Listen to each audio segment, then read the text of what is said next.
The Philadelphia 76ers are making moves as they have just now acquired forward Tobias Harris from the Los Angeles Clippers, along with a plethora of other players in a huge trade between the Clippers and the Sixers. I'm here to break all of that down. What is going on, y'all? 5 Sports Talk back at it with another video.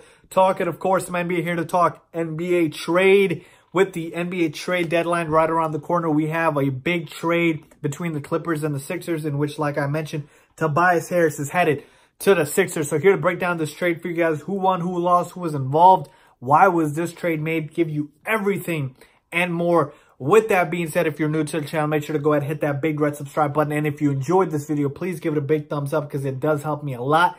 And also follow me on my social media. Links down below for my Twitter and my Instagram. Let's get started. So as I mentioned, Tobias Harris is on his way to the Philadelphia 76ers. What is the entire trade deal? Well, basically, the Sixers get Tobias Harris, Boban Marjanovic, and Mike Scott. And in return, the Los Angeles Clippers are getting, get ready for this, Landry Shamet, Wilson Chandler, Mike Muscala, 2 first-round draft picks, and 2 second-round draft picks. So there you have it. That is the entirety of the deal, all of the players involved, and everything else in between. So let's start real quick from the Sixers' perspective. Why did they make this trade? Well, they made this trade because they are going all in.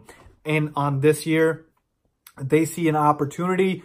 Now that LeBron James is out of the Eastern Conference, they think they have a shot as good as anybody else in the East to be able to make it to the finals and, hey, maybe even do the impossible and dethrone Golden State. So now you add Tobias Harris to a roster and to a starting 5 with Joel Embiid, Ben Simmons, and Jimmy Butler, and JJ Redick. Boy, that is going to be tough for other teams. That is a legit all-star level starting 5. I would argue Tobias Harris is an all-star level player for sure, and he has had a very good season for the Clippers. I'll get into why the Clippers made this move, but real quick on the Sixers, they see the window and they're going all for it. Yeah, Milwaukee's good. Yeah, Toronto's good. And, you know, other teams in the East as well have been decent, like the Boston Celtics as well. But the Sixers firmly believe they're the best team in the East, and they are doing everything in their power to go ahead and capitalize on that. You never know. Injuries can happen. We know Jimmy Butler's a free agent after this year, so you might have to re-sign him. And that's another reason why the Sixers made this move, because of Jimmy Butler, because of the fact that he's going to be free agent this summer, and then Tobias Harris is going to be a free agent this summer. So this is your only shot. If they get to the finals and, who knows, even win the championship, maybe you decide to bring them back. But if they don't, you let them go and basically clear all that cap off the book. So for the Sixers, this is all about going all in this year for a chance to compete for an NBA championship, for the chance to get to the NBA Finals, and for a chance, obviously, to get out of the Eastern Conference and into the NBA Finals. That is exactly why the Sixers have made this move. And this is funny because, to me, this signifies, I mean, obviously them winning a title would do it more than anything, but this really signifies that the process is reaching almost the end state, because you talk about that starting 5 now, man. Point guard Ben Simmons, shooting guard JJ Redick, small forward Jimmy Butler, power forward Tobias Harris, and now center Joel Embiid. I mean, the positions are interchangeable, but you get what I mean. That's a loaded starting 5. Now let's look at it from the Clippers' perspective and answer why they made this trade, because that is probably what most people want to know, because obviously the Clippers are the ones that gave up the better players, okay? And they're getting back the worser players. So you might think they lost the deal, right? No, not necessarily. So they get Landry Shamet, Wilson Chandler, and Mike Muscala. These players are the least important part of this deal, okay? This deal is all about the picks, okay? Mike Muscala and Wilson Chandler, expiring contracts. They're off the books for the Clippers after this year. They're not going to re-sign these guys. Very unlikely.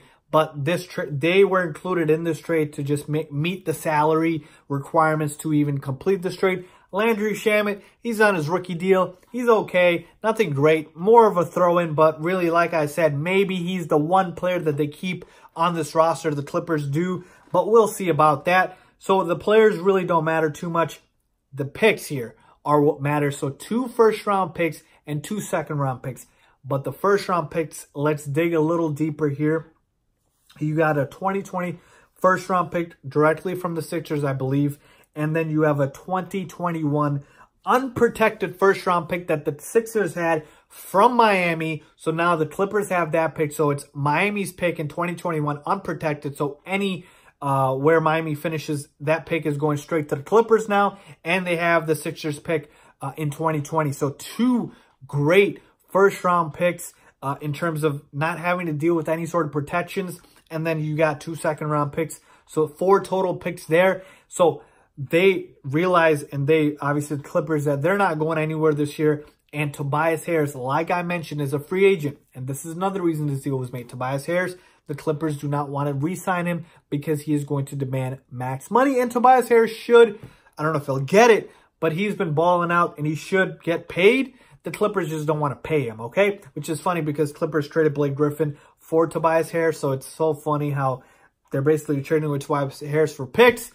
But I digress. Point being is this trade was all about the picks for the Clippers, getting out of Tobias Harris's contract and not having to re-sign him, and getting salary cap relief in return. So they know they are not in a position to win now. They're going to continue to rebuild, find pieces to build around, and go from there. So that's basically why the Clippers made this move. So I hope that helps from both sides. But boy, am I excited to watch the Sixers the rest this season. They're going to be a big, big, big threat in the Eastern Conference. In my opinion, they're already the best team in the East before this trade. This only solidifies it. Yes, I had the Sixers as better than the Celtics and the Raptors and the Bucks. But you know what? Now I think they are clearly at the top with Milwaukee and Toronto right there neck and neck for second. And then obviously Boston as the worst of this group. So let me know what you guys think. Leave a comment down below if you agree with me or disagree with me. With that being said, as always, thanks for watching.